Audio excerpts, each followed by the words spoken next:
ലക്ഷോപലക്ഷം ജനങ്ങൾ ഹജറുൽ അസ്വദിന് മുന്നിൽ ക്യൂ നിൽക്കുന്നത് നമുക്ക് കാണാം.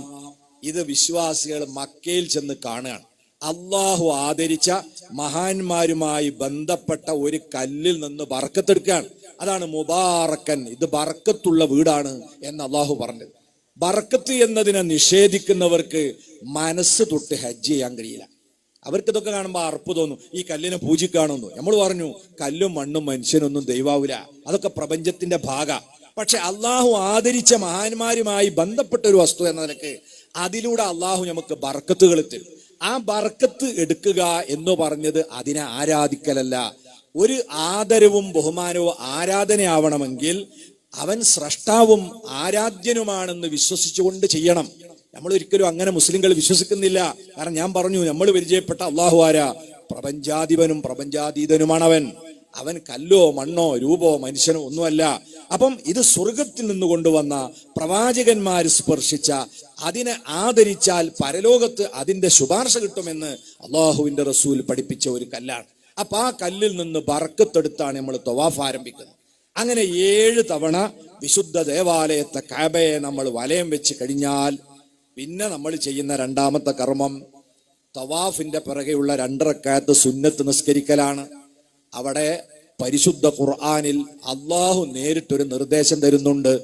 വത്തഖിദൂ മിൻ മഖാമി ഇബ്രാഹീമ മുസല്ലാ, നിങ്ങൾ ഇബ്രാഹിം മഖാം എന്ന കല്ലിന്റെ പരിസരത്ത് നിന്ന് ഒരു നിസ്കാരത്തിന് ഇടം കണ്ടെത്തണേ.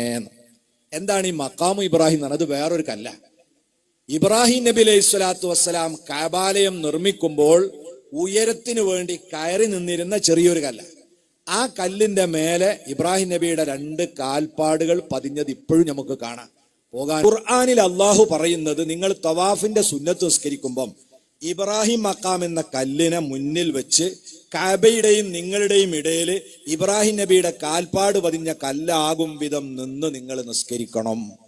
ഏതെങ്കിലും മുസ്ലിമായ മനുഷ്യൻ ആ സമയത്ത് മനസ്സ് തോന്നലുണ്ടോ, ഞാനിത് ഇബ്രാഹിം നബിനെ പൂജിക്കുകയാണ്, ഇബ്രാഹിം നബിനെ ആരാധിക്കുകയാണെന്ന്? നമുക്ക് തോന്നില്ല. നമ്മൾ അള്ളാഹ് ആരാന്ന് പഠിച്ചിട്ടുണ്ട്, ഇബ്രാഹിം നബി ആരാന്ന് പഠിച്ചിട്ടുണ്ട്. പിന്നെ എന്ത് വിശ്വാസത്തിലാണ് നമ്മൾ അവിടുന്ന് ഇത് ചെയ്യുന്നത്? അത് ചെയ്യുന്നത് അള്ളാഹു ആദരിച്ച അവന്റെ ഖലീലായ ഇബ്രാഹിം നബി അലൈഹി സ്വലാത്തു വസ്സലാമിന്റെ പാദം തൊട്ട ഒരു കല്ലിന്റെ ചാരത്ത് വെച്ച് നമ്മൾ ഒരു 2 റക്അത്ത് നിസ്കരിച്ചാൽ അതില്ലാത്തൊരു സ്ഥലത്ത് പോയി നിസ്കരിക്കുന്നതിനേക്കാൾ ഈ നിസ്കാരം ഈ മഹാന്റെ ബർക്കത്ത് കൊണ്ട് അള്ളാഹു പരിഗണിക്കും. ഇതല്ലേ നമ്മൾ വിശ്വസിക്കുന്നത്? ആ കല്ലിന്റെ ചാരത്ത് വെച്ച് ഒരു 2 റക്അത്ത് നിസ്കരിക്കുന്നത് പോലെ അവിടെ വെച്ച് നമ്മളൊന്ന് ദുആ ചെയ്യുകയാണെങ്കിൽ അതില്ലാത്ത വേറൊരിടത്ത് പോയി പ്രാർത്ഥിക്കുന്നതിനേക്കാൾ ഈ മഹാനോടുള്ള ബഹുമാനവും ആദരവും കാരണം അള്ളാഹു തആല നമ്മളെ പ്രാർത്ഥന സ്വീകരിക്കും.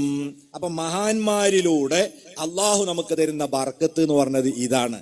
അത് ആഗ്രഹിക്കുന്നതും കാക്ഷിക്കുന്നതും പ്രതീക്ഷിക്കുന്നതും അവരെ പൂജിക്കലോ ആരാധിക്കലോ ദൈവമാക്കലോ അല്ല, മറിച്ച് അള്ളാഹു അവർക്ക് കൊടുത്ത ആദരവിനെ അംഗീകരിക്കലാണ്. അത് വിശ്വാസത്തിന്റെ ഭാഗമാണ്.